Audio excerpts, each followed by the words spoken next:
тарсу ҳаррӯз дар солҳои баргузории иҷлосияи 16-уми шӯрои олии ҷумҳурии тоҷикистон дар ҷомеа зиёд буд, аммо дар ин иҷлосия аввалин бор Эмомалӣ Раҳмон нотарсонаву далерона маъруза намуда ба дили мардуми тоҷик умед бахшид, гуфт раиси кумитаи иҷроии ҳизби халқии демократии Тоҷикистон дар вилояти Соғд. Ӯ баён дошт ки саҳми пешвои миллат дар ин иҷлосия ногуфтанист. Он лаҳзаҳо миллати тоҷик дар ҳолати вазнин қарор дошт, эҳтимолияти сарнагун шудани он вуҷуд дошт, аммо ба сари қудрат раиси шӯрои олии ҷумҳурии Тоҷикистон Эмомалӣ Раҳмон омада оромиву осоиштагиро ҳукмфармо кард. Мардум ба сухани Эмомалӣ Раҳмон бовар доштанд ки сулҳ меорад.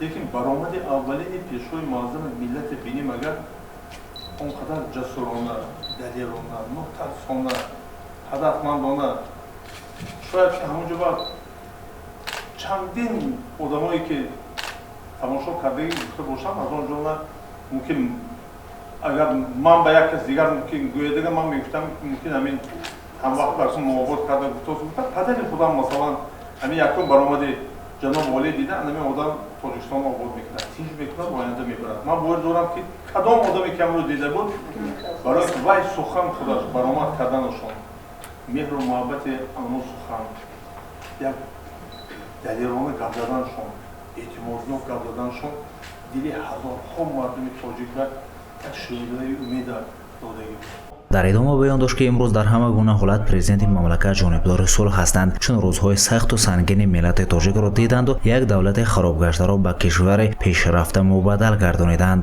ва намехоҳанд ки давлати соҳиби истиқлол боз дар гирдоби ҷанг бошад. ҳамчунин дар идома раиси кумитаи иҷроии ҳизби халқии демократии Тоҷикистон дар шаҳри Хоҷанд Бахтиёр Исматҷонов маъруза намуда иброз дошт ки барои дар сатҳи баланд баргузор гардонидани иҷлосияи 16-уми шӯрои олии ҷумҳурии Тоҷикистон кӯшиш ба харҷ медиҳанд. ӯ баён дошт ки истиқлоли кишвар дар ҳамин иҷлосияи 16-уми шӯрои олии ҷумҳурии Тоҷикистон ба даст омадааст. мо бояд онро қадр ва нигаҳдорӣ кунем.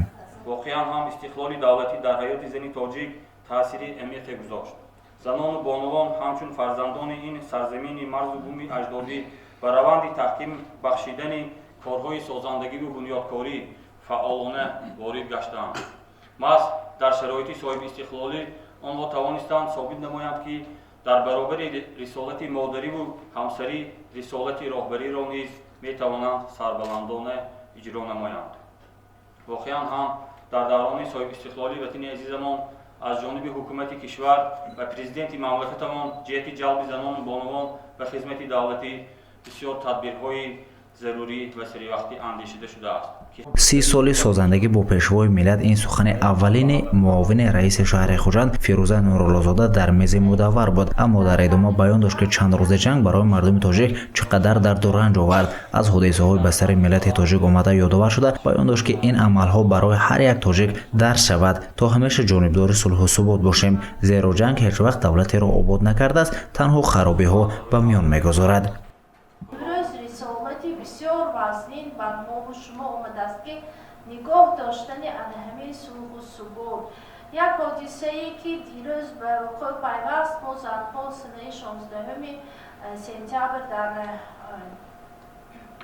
зали мақомоти иҷроия сарҷамъ омадем ва дар ҳамон ҷо як сухан шуд ки дар як рӯзи нооромӣ чӣ қадар ғамхӯрию азобу гирияю чиҳое дидем ва мо хеле даъват ба амал мевардам ки имрӯз ба дигарон дар қатори худатон даҳҳо бо 20 нафар духтарону занҳои гирифтану модаркору барои тарғибу ташвиқ нигоҳ доштани сулҳу субот мо мусоидат карда намудахоҳ.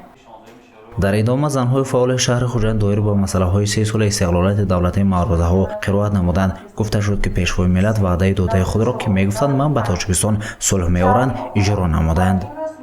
албатта дар ин мизи мудаввар занони фаъол аз лаҳзаҳое ки дар ҳамин иҷлосия бевосита иштирок доштанд таъссуротҳои худро баён намуданд. имрӯз мо бояд насли калонсол ҷавононро дар роҳии ватандӯстӣ, дар роҳии интисондӯстӣ ва аҳамияти таърихии ҳамин иҷлосия ёдовар карда бошем. таъкид ба ёдоварест ки мези мудаввар бо фаъолзанони ҳизби халқии демократии тоҷикистон дар доираи аксияи ҷумҳуравии албом эстафета таҳти унвони 30 соли созандагӣ бо пешвои муаззами миллат бахшида ба 30-солагии иҷлосияи 16-umi шӯрои олии ҷумҳурии тоҷикистон бахшида шуд. гузориши Саидмухтор Саиданвар, Насимҷон Раҳимов барои барномаи иттилоотии Хабар.